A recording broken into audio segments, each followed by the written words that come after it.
Pai, do Filho e do Espírito Santo. Amém.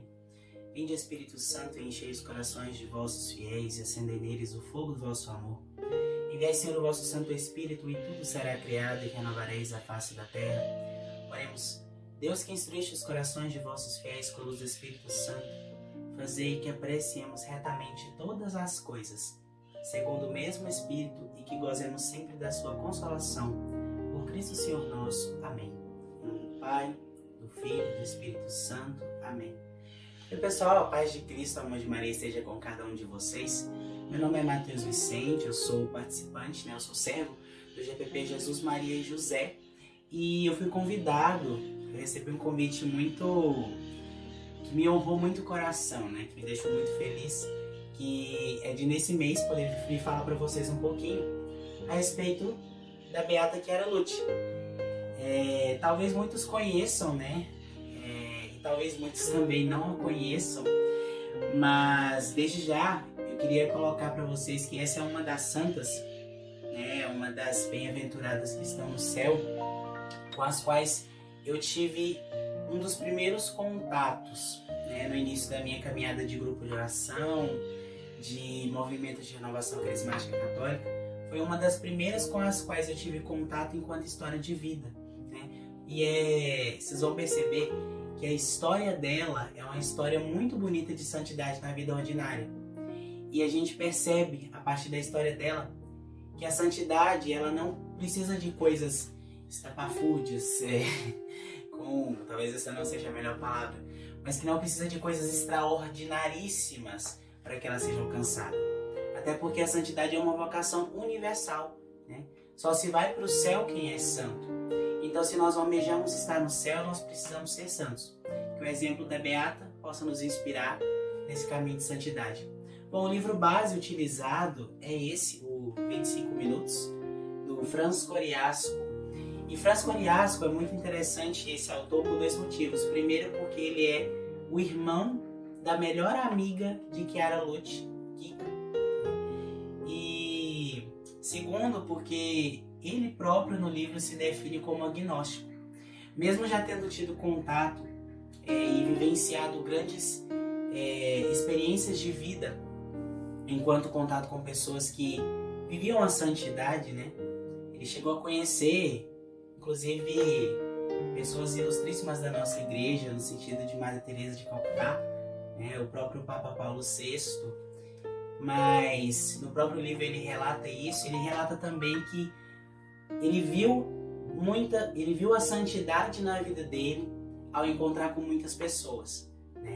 A sua própria professora de catequese, na primeira infância, a primeira professora de catequese dele, ele relata no livro que ele via a santidade nela, no seu agir, e com Chiara Lute não foi diferente. Sendo irmão da sua melhor amiga, ele teve contato com ela e com sua família. Bom, então vamos conhecer um pouquinho melhor sobre a história dela.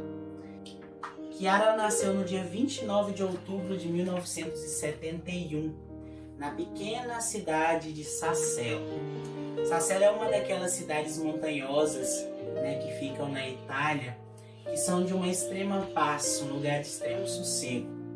Ela é filha de dois italianos, Teresa e Ruggiero.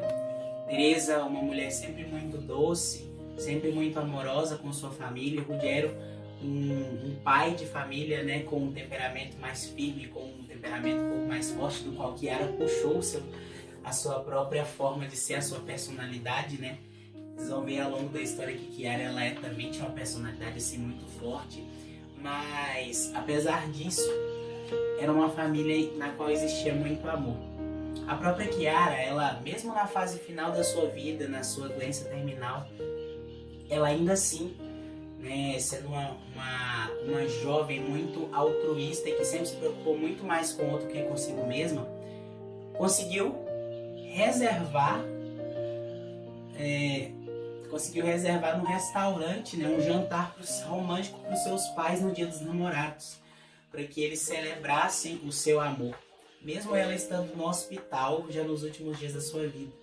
Isso é às vezes até impressionante a gente parar para pensar em uma coisa dessas.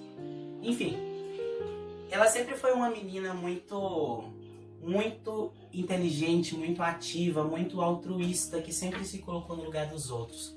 Uma menina sempre muito sorridente. E já na infância, ela já deu muitos sinais de como ela se desenvolveria, né? De como ela estava se desenvolvendo.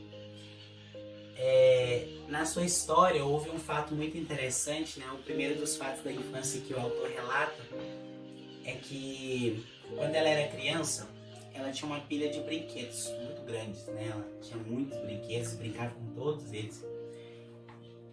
E um dia a sua mãe propôs para que ela doasse alguns daqueles brinquedos, né? De uma forma bem cordial, bem calma.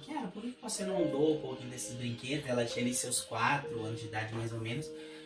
E ela prontamente responde que não, os brinquedos são meus, eu não vou dar para ninguém, os brinquedos são meus e pronto.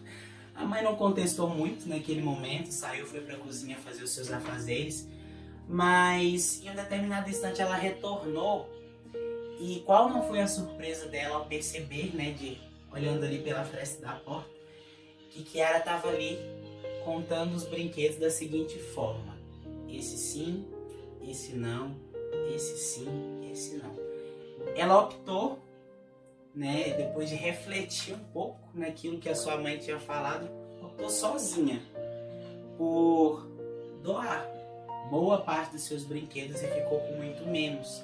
Desde cedo ela foi uma menina que aprendeu rápido, né, a se desapegar das coisas materiais e se preocupar sempre mais com o outro, se colocar à disposição do outro. Na sua escola, né, no seu primeiro ano escolar, já logo ali no primeiro quadrimestre, Kiara também impressionava aos seus colegas e a sua professora. Sua primeira professora, que tinha o nome de Fausta, né, a professora Fausta Falco, ela já relatou 2 fatos sobre ela que marcaram a sua vida. O primeiro é que o sorriso dela fez com que ela, que tinha acabado de perder seu marido, não se entregasse ao desespero e à depressão. Então o sorriso de Kiara, o seu olhar sereno, a sua alegria no olhar e no sorriso, curou o coração daquela professora, logo de cara, assim, sabe? E a professora também relata que na sua primeira redação, ela escreveu o seguinte: sonho com um dia em que os filhos dos escravos e dos senhores se sentarão juntos na mesa da fraternidade, como Jesus com os apóstolos. Uma menina com essa idade, com esse coração, né? Uma menina com essa idade, com esse coração. Coisa, assim, bonita de se ver, né? Bom, Kiara ali com a idade de mais ou menos 10 anos, ela conheceu o movimento dos focolares, de Kiara Lubick. Aqui é outra Kiara, né? Kiara Lubick, fundadora do movimento dos focolares.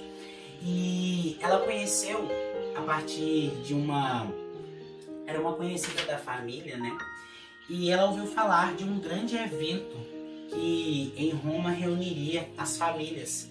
É um evento internacional promovido pelos focolares chamado de Family Fest. E nesse Family Fest, quando Kiara ouviu falar, ela ficou maluca pra ela, ficou doidinha querendo ir e falar: papai, vamos, mamãe, vamos, não sei o que. E o seu pai, ele relutou bastante no início, ele não queria ir, mas algo tocou seu coração e ele achou que seria um bom momento para uma viagem em família. Então eles vão juntos para Roma, participam do Family Fest, aproveitam muito a viagem. O casal, né, Teresa e Rudiero, saiu de lá com o coração cheio de alegria, mas quem mais foi tocada e transformada naquele momento foi a própria Kiara. Ela sempre foi uma menina de muitas aspirações, como nós já vemos, né, de aspirações muito nobres, e aquilo tocou o coração dela de uma forma ainda mais profunda. Então, a partir dali, né, isso foi no ano de 81, tendo tido seu coração transformado, Kiara começa a participar do movimento dos focolares, né, integrando o movimento GEM, que era o setor jovem dentro do movimento dos focolares. E é nessa época, participando desse movimento, que ela conhece sua melhor amiga Kika. É muito interessante a gente ver porque nessa ocasião, né, haveria uma reunião anual da GEM. E Kiara não tinha ali nem 10 anos ainda.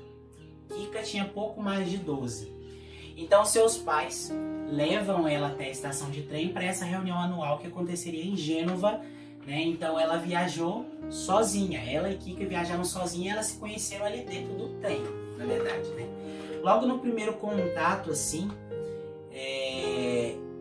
Kika relatou, né, para o seu irmão, autor do livro, que ela via uma menina muito mais madura para a idade dela, muito pronta, né, muito entregue, muito dada de si e com uma alegria no olhar que era esplendorosa, né, que era extraordinária. Então elas se tornaram muito amigas e gostavam de se reunir, além de falar das questões, né, da vida espiritual, das vivências do evangelho na vida. Elas eram meninas absolutamente normais, né? E Kiara não era diferente. Elas gostavam muito de lanches com Nutella, né? Elas eram muito apaixonadas por Nutella e gostavam muito de música e de improvisar coreografias. O autor até relata, né, que em uma determinada ocasião ele sentiu dó dos discos que ele tinha dado para a irmã do Bruce Springsteen, né, um cantor americano, e da banda U2, porque elas ouviam tanto ali, improvisavam coreografias e tudo mais, e elas aproveitavam a vida, elas aproveitavam a sua infância, a sua adolescência, a sua juventude como jovens perfeitamente normais, né? E sem tirar do seu coração aquela alegria de participar, de buscar viver o evangelho. E Kiara encontrou no movimento dos Focolais a resposta para as suas aspirações, para aquelas aspirações de colocar sempre o outro à frente, aquelas aspirações de viver o evangelho de Jesus na vida. No ano de 1985, ela começa o seu curso secundário. Foi uma das suas primeiras maiores provas de vida, né? Que, na verdade, é uma das primeiras maiores provas que o autor relata aqui. Por que isso para ela foi difícil? Foi uma fase difícil. Porque ela ia começar nesse ano o curso secundário, que seria como o equivalente ao nosso ensino médio aqui no Brasil. E nessa época ela precisou sair da sua cidade, Sacelo, para poder se mudar para uma outra, chamada de Savona. O autor até relata que Savona era uma cidade muito cinzenta e muito feia, porque era tudo muito industrial e as pessoas viviam muito as frivolidades do mundo, né? As loucuras pelos cantores, pelas bandas, pela agitação da vida da cidade mesmo, aquela vivência de negócios e indústrias e músicas e frivolidades da vida. E nessa época ainda foi muito difícil, porque ali ela conheceu uma professora que não gostava dela de jeito nenhum. Essa professora parecia ter inveja dela e não gostava dela de jeito nenhum. E inclusive disse para que Kiara desistisse de fazer aquele curso, né, aquela disciplina dela. Na primeira semana logo, já falou com os pais dela para que a aconselhassem a desistir, mas ela com muito firme, muito resoluta, né? Nunca faltou com respeito a ninguém, mas era muito firme nas suas decisões, no seu jeito de falar, sem deixar de lado a sua doçura. Ela falou, não, eu vou continuar, eu vou me esforçar, eu vou estudar. E ela era muito estudiosa, né? Realmente ela era muito estudiosa, tinha uma certa dificuldade de matemática ali, mas ela conseguiu superar isso, sempre conseguia estudar bastante e entender aquele conteúdo e recuperar. Enfim, ela fez a disciplina com muita dificuldade, né? A professora implicando com ela durante todo o ano escolar, e lá no final, por mais que Kiara tivesse esforçado e estudado, ela não teve jeito, ela acabou repetindo o primeiro ano. E aquilo para ela foi muito sofrido, né? Às vezes a gente para e pensa, nossa, mas repetir de ano, né? Que às vezes parece bobo para alguns, mas para ela não foi, né? Para ela aquilo doeu muito. E só que mesmo assim, ela não parou para ficar reclamando, para ficar lamentando, para ficar chorando, e entregou aquele sofrimento a Jesus abandonado, né? Bom, então ela repete o ano e inclusive a gente vê o altruísmo dela, porque muitas vezes os colegas quiseram pregar peças nessa professora, né? E ela desaconselhou seus colegas a fazer isso. Falou assim, gente, não faz isso não, né? Isso não tá certo, isso não é legal. Por mais que seja difícil lidar com ela, mas por que nós vamos fazer isso? Que justificativo que a gente tem para poder fazer mal a alguém, né? Então ela, muito altruísta sim. Mesmo repetindo, então, ela não teve dificuldade de se adaptar com seus novos colegas. Afinal, ela era muito sociável, né? E chamava atenção por onde ela passava. Era uma menina muito sorridente que se integrava bem com todo mundo. Enfim, Ali no verão de 1988, né, quando acontecem as férias ali na maioria dos países do hemisfério norte, por causa do verão ser o meio do ano, o que acontece? Um dia ela estava jogando tênis, né, e de repente ela começou a sentir uma dor muito intensa na sua coluna. Ela sentiu uma dor muito forte na coluna, e essa dor era tão forte que não a permitia nem mesmo segurar a raquete. Naquele instante, então, ela percebeu que alguma coisa estava errada, né? E aquilo preocupou a ela e os seus pais. Mas ela, mesmo preocupada, disse que não era nada e queria passar, né? O grande problema é que essa dor, ela não só não passou, como ela foi aumentando cada vez mais. Então não teve jeito que ela precisou de ir ao hospital. Nos primeiros meses, no primeiro mês, na verdade, os médicos analisaram e não conseguiram encontrar nada, né? Achavam que se tratou de uma distensão ou de algum tipo de lesão ali. Mas depois de um tempo, com a dor aumentando cada vez mais, eles perceberam que começou a nascer uma protuberância na sua coluna, né? Começou a nascer um caroço ali e aquele caroço estava crescendo cada vez mais. Como aquela dor não passava, ela optou por fazer, né, junto com seus pais, optou por fazer um check-up fora da cidade, né? Ali no Hospital Santa Corona, em Pietra Ligure, na cidade de Pietra Ligure. A dor aumentava, não passava, né, ficava difícil. E em 2 de janeiro de 89, ela foi internada no setor de pneumologia do hospital, né? E inclusive houve inclusive no próprio livro, o autor relata que a sua mãe disse que ela estava muito mal, né? Que não conseguia nem encontrar uma posição que não a fizesse sofrer. Então, os médicos fizeram uma tomografia e descobriram que se tratava de um tumor, né? Tratava de um tumor ali na coluna que precisaria de ser operado imediatamente, porque não era qualquer tipo de tumor, era um osteosarcoma. O osteosarcoma, ele é um dos piores tipos de tumores que existem. É um tumor que cresce muito rápido, que provoca muita dor e que é muito violento, né? Ele acontece ali na região do tecido ósseo, se eu não estou enganado. Então, eles precisaram de mover ali bem rapidamente para organizar, para retirar aquele tumor, né? Depois de receber a notícia, sua mãe ficou muito pálida, né? Ficou muito nervosa. Inclusive, a mãe de Kika e Franz estava junto e suportando a mãe dela, e ele, juntamente com o Ruggiero, eles preferem não contar nada para Chiara, né, daquilo que se tratava, mas mesmo sabendo que não era algo simples, né, Chiara dizia para si mesma: eu sou jovem, eu vou superar. Então, durante o mês seguinte, né, durante a decorrência de um mês, mais de um mês, na verdade, um pouco, é uma entra e sai do hospital sem fim, né, e as dores não passam, as dores não cessam. Os médicos fazem baterias e baterias de exame em todos os tipos de área, ortopedia, traumatologia e tudo mais. E no dia 28 de fevereiro, né, os médicos retiram o tumor dela. A cirurgia foi um sucesso, eles conseguiram retirar. Apesar da retirada, né, do tumor, aquilo só aumentou mais dores e confirmou a gravidade do tipo de tumor, né? Confirmou a gravidade do osteosarcoma dela. Então, mesmo durante todo esse tempo, Chiara, ela sempre estava muito atenta aos outros. Jogava pôquer com sua amiga Kika na cama, né? Inclusive, em um determinado momento, durante esse período de internação, ela encontrou forças para conseguir lavar os cabelos de uma outra paciente que estava do lado com problemas de drogadição, né? Estava com problemas de adicção com drogas, e ela ainda encontrou tempo para lavar os cabelos dela, né? Conseguiu forças ali para lavar os cabelos dela, algo que é incrível, né?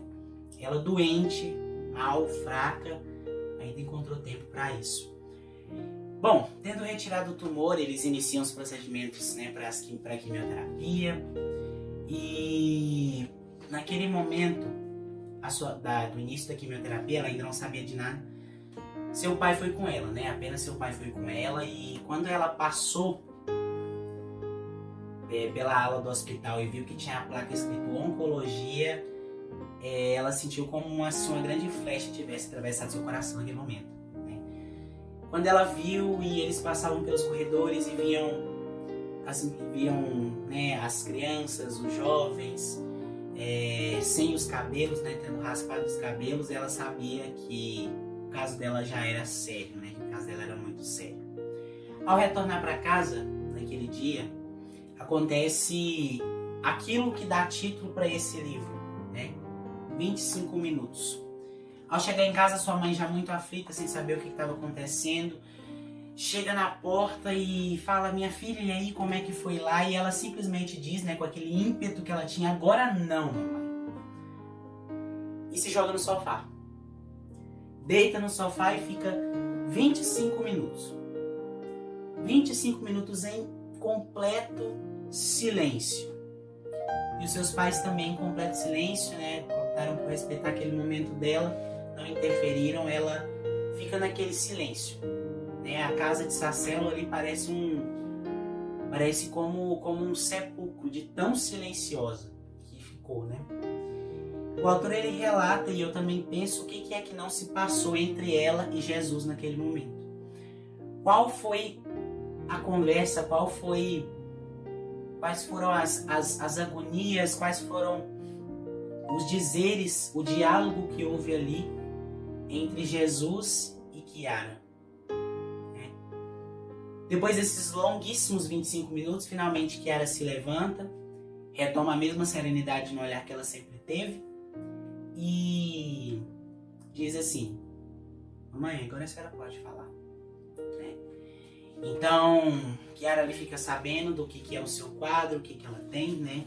Fica sabendo sobre o osteosarcoma, e que muito provavelmente talvez ela não tenha chance de vida.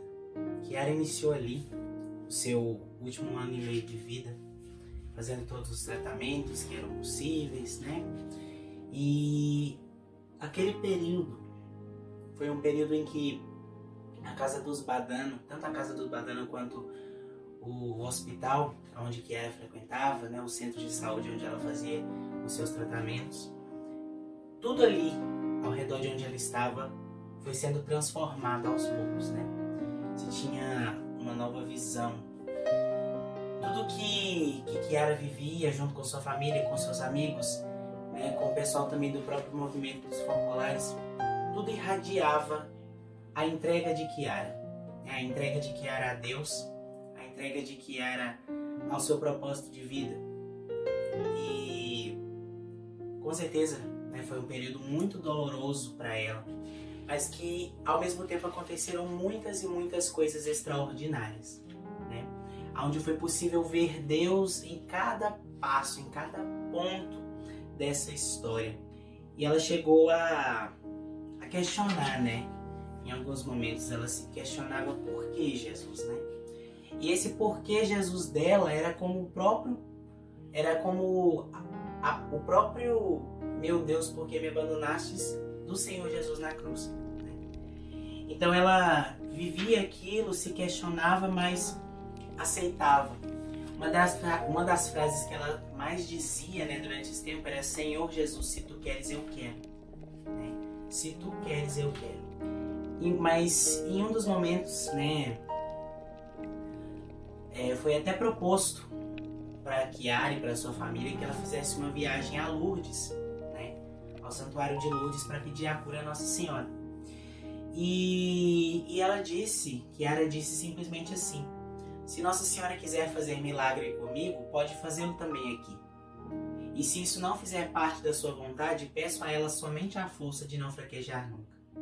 E passo a passo, Kiara foi vivendo esse momento de calvário, né? Há muitas histórias que eu poderia relatar aqui a respeito do que aconteceu durante esse tempo, mas nós não temos esse tempo em um vídeo curto assim, né? Porque são muitas histórias. Em determinado ponto, as suas pernas elas param de funcionar completamente, né? Ela já perde o movimento das pernas, e Kiara sofre ali junto, assim como seus pais, como seus amigos, muitos a visitam durante esses tempos. Em determinado ponto, né, no dia 26 de agosto, às vésperas da festa da sua onomástica Santa Clara de Assis, né, que é em 11 de agosto, na verdade bem próximo ali, Kiara ela recebeu o seu nome, né? No movimento dos focolares eles têm esse costume de dar um nome à aquele que participa do movimento, né? E há tantos anos ela esperava pelo seu Ansiosa, e Chiara Lubick acertou em cheio com o nome de Chiara Luce, né? Chiara Lubick não teria acertado de forma melhor, porque quando ela recebeu a notícia, recebeu a carta com seu nome de focolar, ela ficou tão feliz e tão radiante, e esse nome é muito sugestivo para Chiara, né? Porque ela sempre era essa pessoa que, mesmo diante daquele sofrimento, ela sempre procurava demonstrar que estava tudo bem, né? Ela não se fazia de vítima em momento nenhum, mesmo que todas as atenções se voltassem para ela, ela sempre dava um jeito de tirar as atenções de si mesma e se preocupar com aquilo que os outros estavam vivendo, né? Perguntar como ia a vida dos outros, como eles estavam, se preocupavam com as preocupações deles. No dia da sua festa, né, na festa da sua alma mágica Santa Clara, na Itália tem-se muito esse costume de celebrar como uma grande festa de aniversário, né, a festa do seu santo. Muitos estavam ali naquela casa, naquele quarto, levaram um bolo enorme para ela e cantaram canções como ela sempre gostava de fazer, né? Ela estava muito radiante naquele momento. E, inclusive, durante a missa, todos os que a viam, né, no momento da comunhão, perceberam que ela estava muito recolhida ali, vivendo o seu momento de intimidade com Jesus. E naquele viver a sua intimidade com Jesus na comunhão, ela já se preparava para a sua missa, né? Para a sua missa de núpcias com Jesus. Ela enxergava aquele momento de encontro com o Senhor como um grande casamento, né? Inclusive, daí surgiu no coração dela de pedir à sua mãe um vestido de noiva. Então a mãe de Kika, né, e Franz, faz o vestido para ela, e ela experimenta, e ela já tinha na cabeça como que ela queria o vestido, planejado que queria com a faixa rosa. Então a mãe de Kika e Franz faz esse vestido para ela. E é com esse vestido que ela entraria ali nas suas núpcias, né, no dia do seu velório, né, que para ela seria ali seu grande casamento. Em um determinado ponto, os médicos, né, diziam que já não tinha mais o que fazer, e antes disso antes disso os médicos já tinham dito que já tinham deposto as suas armas, né, e que era um mês antes dos médicos pararem de todas as tentativas também, já tinha entregue tudo nas mãos de Deus, disse que não queria mais ser tratado e queria viver cada momento ali tentando acertar a vontade de Jesus. Então ela vive aquele tempo, né, e todos os que ao redor dela a visitam, ela recebe muitas visitas nesse tempo, mas muitos dias ela está cansada, né, muitos dias ela sente muitas dores, sente muita falta de ar e prefere não receber ninguém, mas em outros momentos ela recebe ali com prontidão, com alegria. E ela vive esse tempo, né? Ela vive esse tempo de uma forma muito, muito entregue a Deus. Na sua última provação, né? Poucos dias antes de morrer, de madrugada, Teresa escuta Chiara gritando no seu quarto, né? E Chiara lhe conta para sua mãe que ela sentiu ao seu redor a presença de 4 demônios que queriam arrastá-la para baixo, que iam a afundando. E quando Teresa chega no quarto, Chiara está tão suada e tão exausta que abraça sua filha, enxuga o suor dela e responde com toda doçura: Chiara, isso é normal. Para uma alma bela como a sua, isso é normal. Mas fique tranquila, porque você tem Jesus, que é bem mais forte que o demônio. E depois disso, Chiara, ela diz à sua mãe e a todos que ela está em paz e que pede para que rezem para que ela permaneça assim até o fim. Se o demônio voltar, ela não tinha mais medo dele. O único medo que ela tinha era de morrer sufocada, né? Ela tinha mais medo do próprio catarro, dos pulmões, de morrer sufocada, de não ter forças de morrer ali, do que do próprio demônio. Ela ofereceu então todos os seus sofrimentos, né, pelos que estão longe de Deus, e ali ela venceu a sua última tentação. No seu último dia de vida, ela perguntou para sua mãe assim: quem que está lá fora? E a sua mãe disse assim: muita gente, como de costume. Por quê? E Chiara queria cumprimentar todos que estavam ali fora, como que num ato de despedida a todos. E mesmo que ela não conseguisse falar com todos por causa da sua fraqueza, para cada um ela dirigia pelo menos um olhar que já comunicava tudo. Antes de sair, né, antes de Kika sair do quarto, ela se ajoelhou aos pés da cama de Chiara, e ali elas renovaram o seu pacto que elas tinham feito há muitos anos atrás, né, quando se tornaram amigas. A primeira que morresse, ela deveria colocar o seu pensamento na outra. E assim Kika fez, né? E assim Kika e Chiara fizeram, renovaram esse pacto ali aos pés da cama. Bom, nesse mesmo último dia, que foi o dia 7 de outubro de 1990, às vésperas da sua entrada no paraíso, uma das coisas que ela fazia durante esse tempo também era pensar muito no paraíso, conversar com a sua mãe sobre o paraíso, perguntar quem estava lá, se ela iria ver sua avó. A sua mãe até disse que ela estaria lá sim, mas que primeiro Nossa Senhora viria abraçá-la. E em muitas dessas conversações também, a própria Chiara dizia que, falava assim, tá bom mamãe, não me conta mais não, porque senão vai estragar a surpresa, né? No dia da sua morte, então, ela vai parando aos poucos de respirar, sua respiração se torna fraca e ela entra como que num estado de coma. E ali ela morre, né? No dia da festividade de Nossa Senhora do Rosário, 7 de outubro, ela morre e com a boca um pouco entreaberta, com a cabeça de lado, como se estivesse buscando ali encostar no colo de Nossa Senhora. Mesmo sendo o momento em que Chiara falecia, havia uma grande paz naquela casa, né? Uma paz que não era simplesmente uma paz comum, mas era uma paz sobrenatural, de uma alma santa que descansou. Quando Chiara estava planejando a sua missa de núpcias, né? Sua missa de encontro com o seu esposo, ela planejou inclusive os cantos que ela queria que fossem cantados na missa dela, né? Os cantos da banda Gen Rosso e Gen Verde, que eram a banda dos focolares, né? Inclusive nós cantamos algumas músicas dessas bandas, mesmo sendo bandas italianas, mas nós temos versões brasileiras dessas músicas aqui, né? Até que nós cantamos na missa.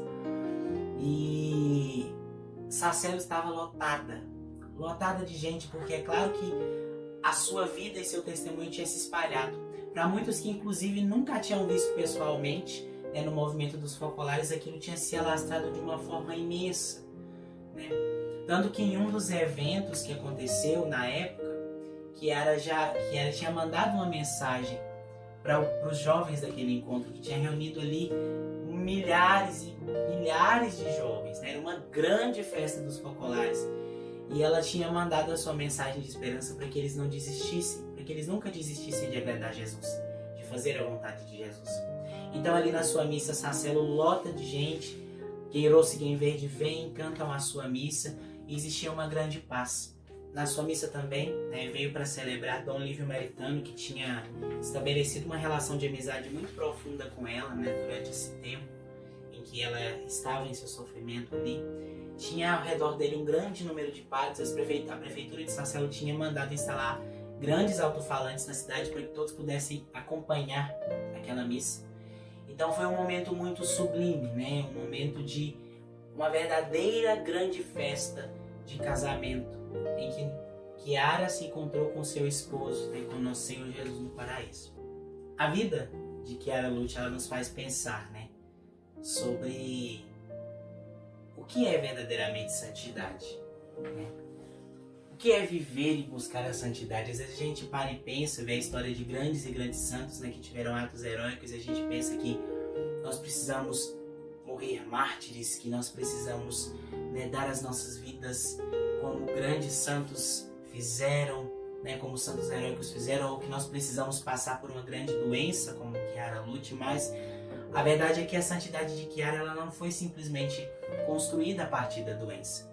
Nós podemos ver que durante toda a sua vida ela sempre buscou ser aquilo que Deus quer, né? E a santidade, ela consiste disso, em fazer aquilo que Deus quer, cumprir sua vontade e se alegrar em viver a vontade de Deus. A santidade, ela é um chamado para todos nós, porque não entra no céu quem não é santo, né? Então que essa breve explanação possa servir a nós de incentivo para que nós busquemos a santidade independente de qualquer coisa.